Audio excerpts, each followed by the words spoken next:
Assalamualaikum warahmatullahi wabarakatuh. Selamat pagi para pemirsa dimanapun Anda berada.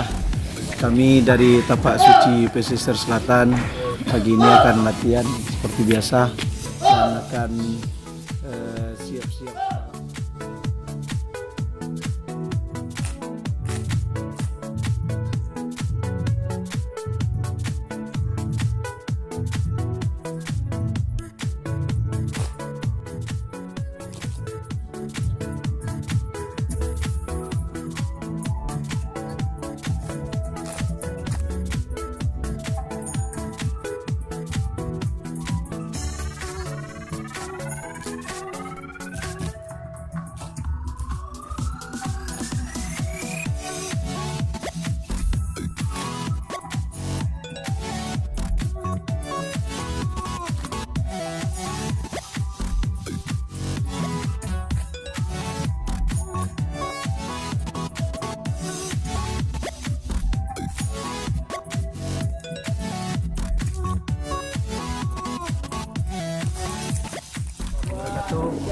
Hari ini Tapak Suci Pesisir Selatan mengadakan sekitar 300 orang kami ikut orientasi pada hari ini sampai besok.